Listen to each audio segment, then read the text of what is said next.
관심 많으시죠? 이유 없이 나가는데 몸이 천근만근 피곤해. 자꾸만 알레르기 생기고 몸 붓고 피곤하고 무겁다 할 때 떠오르는 단어가 바로 해독일 텐데, 오늘은 이 해독이라는 단어에 딱 어울리는 음식 알려드리려고 합니다. 뭐냐? 녹두. 녹두가 그렇게 좋아? 네. 녹두는 예로부터 100가지 독을 풀어주는 명약이라고 불리는 대표적인 해독 약초가 바로 녹두입니다. 음식하고 약의 독을 푸는 약재로 쓰였을 뿐만 아니라 옛날에는 질병 후에 환자의 기력 회복을 위해서 녹두죽을 쏘아서 먹이기도 했고, 잔칫날에는 이 녹두가루로 쓴 청포묵하고 녹두전이 빠지지 않았는데, 근데 이상하게 언젠가부터 익숙한 우리 것보다 조금 막 영어로 된 새로운 이름의 식재료가 막 정말 유행처럼 건강식품으로 입소문을 타고 있는데, 이런 조류에 좀 휩쓸리다가 보니까 녹두의 가치가 좀 많이 퇴색이 되지 않았나? 정말 좀 안타까울 때가 있어요. 사실 우리 현대인들에게 정말 녹두는 정말 필요하다 이런 생각이 들어요.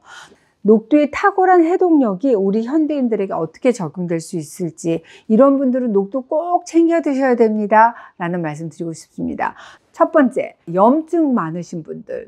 요새는 미세먼지를 비롯해서 내 몸에 염증을 일으킬 만한 환경이 너무나 많습니다. 우리가 먹는 음식들도 다 그렇고요. 요럴 때 바로 녹두가 도움이 될 수 있어요. 녹두는 본초학적으로 대표적인 청열 해독약이라고 분류되고 있습니다. 말 그대로 열 내리고 독을 풀어주는 역할을 탁월하기 때문에 염증 없애고 또 막 몸에 안 좋은 열이 많아서 생기는 여러 가지 질환을 예방하는 그런 역할을 해요. 100가지 독을 푼다는 녹두의 명성은 녹두에 들어있는 시스테인, 아르기닌 같은 해독을 도와주는 아미노산, 그리고 신진대사를 촉진시키는 물질이 풍부하다는 데서 체내 독성을 해독하는 능력이 있구나라고 확인해 보실 수 있을 것 같습니다. 녹두의 생즙 있잖아요. 이 생즙은 카드뮴 투여로 손상된 흰쥐의 간, 그리고 신장 중의 카드뮴 함량을 감소시켰다는 동물 실험 결과로 보고된 바가 있으니까 해독, 그리고 간세포 손상 방지의 가능성을 충분히 시사할 수 있다고 볼 수 있겠죠. 또 녹두에는 사포닌 성분, 인삼에만 있는 거 아니었어? 녹두에 많아요. 사포닌은 어때요? 내 몸속에는 염증을 없애주고 신진대사 촉진해서 노폐물을 해독하는 그런 작용이 있습니다. 근데 한 가지 주의하실 게, 이 해독작용을 하는 성분이 어디에 있냐? 녹두의 껍질에 많이 포함되어 있습니다. 그래서 녹두 드실 때는 가급적이면 껍질 안 벗긴 통째의 녹두를 드시는 게 좋아요. 물에 충분히 불려서 껍질째 드시기 바랍니다. 두 번째, 물만 마셔도 살찌는 분들 녹두 많이 드세요. 나는 툭 하면 붓고 부어서 다 살로 간다 하시는 분들, 내 몸속에 쌓인 습기 때문입니다. 날이 더워지면 습도가 올라가면서 우리 몸에 있는 습도 정체가 되기 쉬워요. 덥다고 해서 찬 음식, 음료, 맥주 같은 술 많이 마시잖아. 그러면 몸에 습이 더 많이 쌓여요. 국수 같은 밀가루 음식도 체내에 습이 많아지게 하는 음식이라고 할 수 있습니다. 습기가 우리 인체에 많잖아요. 내가 물 먹는 하마 같다 이런 말씀 많이 하시거든요. 그러면은 수분 대사, 체액의 흐름에 문제가 생겨서 전신, 손다리, 발, 국소적인 부종이 생기기도 합니다. 아니 이게 딱히 병원에 갈 정도는 아닌데 내 몸이 자꾸 붓고 컨디션은 저하되고 너무너무 피곤하다, 이런 증상, 대표적인 수독의 증상이에요. 이런 분들은 반드시 유튜브 검색창에서 H 검색하세요. 어떻게? H 수독. 말 그대로 물이 독으로 나한테 작용하는 거거든요.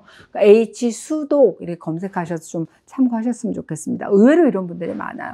팔다리기, 움직이기도 귀찮고 내 몸이 정말 찌뿌두한 느낌, 가스 찬다 그러잖아요. 복부 팽만감 많이 느끼십니다. 이런 분들 살 빼겠다고 무작정 굶고 운동하잖아요. 절대 안 빠져요. 굶어도 안 빠진다 하시는 분들이 이런 체질입니다. 그럼 뭘 먼저 해야 되냐? 수독을 없애주는 거, 내 몸의 수분 대사를 원활하게 해주는 거, 여기부터 시작하는 게 최선의 해결책이라고 할 수 있습니다.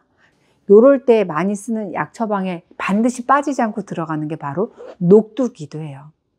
이 녹두를 비롯한 콩 있잖아요. 이런 것들은 내 몸에 정체되어 있는 수독, 이거를 소변으로 잘 배출시키고 해독하는 작용을 하거든요. 근데 콩 중에서도 녹두가 습기, 수독을 배출하는 효능이 가장 뛰어납니다.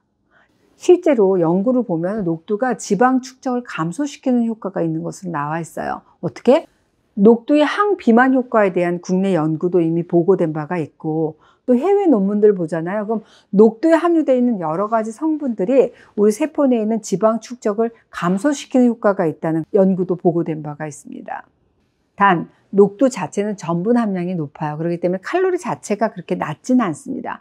그러니까 많은 양을 한꺼번에 드시기보다는 한 20-30g 정도가 적정 섭취량이라고 할 수 있습니다. 셋째, 소화가 잘 안 되는 분입니다. 그러니까 내가 현미밥, 잡곡밥 좋은 건 알겠는데 그것만 먹으면 소화 잘 안 된다 하시는 분이면 밥에 녹두 넣어서 드시는 게 좋습니다. 소화가 잘 안 되는 다른 콩류하고는 다르게 이 녹두에 들어있는 탄수화물은 소화가 잘 되는 편이라서 소화 기능이 좀 약하신 분들이 잡곡으로 넣어 드시기에 제가 많이 추천하는 식재료이기도 합니다. 네 번째, 혈압과 콜레스테롤 관리하셔야 되는 분입니다. 녹두는 혈압 낮추고 콜레스테롤 수치 조절하는 데 도움을 받을 수 있어요. 녹두는 다른 콩에 비해서 칼륨이 많거든요. 이 칼륨 하게 되면 내 몸속에 나트륨 배출을 증가시켜서 혈압도 낮춰주고 혈관을 이완하는 효과를 얻을 수 있습니다. 다섯 번째, 뼈 건강 걱정되시는 분입니다. 맞아요. 갱년기 여성이 가장 조심해야 되고 미리 대비해야 될 게 바로 골다공증이라고 할 수 있죠. 이 녹두는 특히 칼슘 함량이 높아요. 뼈 건강에 도움이 되는 철, 인, 이런 무기질, 그리고 비타민 K가 풍부합니다. 내가 생선이나 우유 먹는 게 좀 여의치 않다 하시는 분들 녹두로 칼슘 보충해봐야겠다라고 하실 수 있겠죠. 제가 오늘은 해독 천재, 이 녹두의 매력에 대해서 알려드렸습니다. 나는 염증이 걱정이 돼? 나는 수독 체질이야? 습기가 너무 많아서 물만 마셔도 살쪄? 난 소화가 잘 안 되는 사람이야? 난 혈압과 콜레스테롤 관리해야 돼? 난 뼈 건강 걱정돼 하시는 분들 녹두 꼭 챙겨 드시는 게 좋다는 말씀 드렸어요. 단 주의하셔야 되는 분도 계세요. 어떤 분이냐? 녹두는 성질이 찬 편에 속하기 때문에 속이 찬 분, 찬 걸 먹으면 난 설사하는 분은 많이 안 드시는 게 좋습니다. 또 칼륨 함량이 높다고 말씀드렸죠. 칼륨 제한 식이요법을 하셔야 되는 분에게는 조심해야 될 곡물이 바로 녹두이기도 합니다. 이런 경우가 아니다 그러면 녹두, 현대인의 생활 곳곳에 숨어있는 독을 풀어주는 기특한 음식이구나 생각하셔도 좋아요. 이렇게 좋은 녹두 제대로 먹는 방법도 채널 H 영상으로 소개해 드릴 테니까 기대해 주실 거죠? 알았어, 해독 천재 녹두 먹어야겠다. 그리고 댓글도 달아주세요.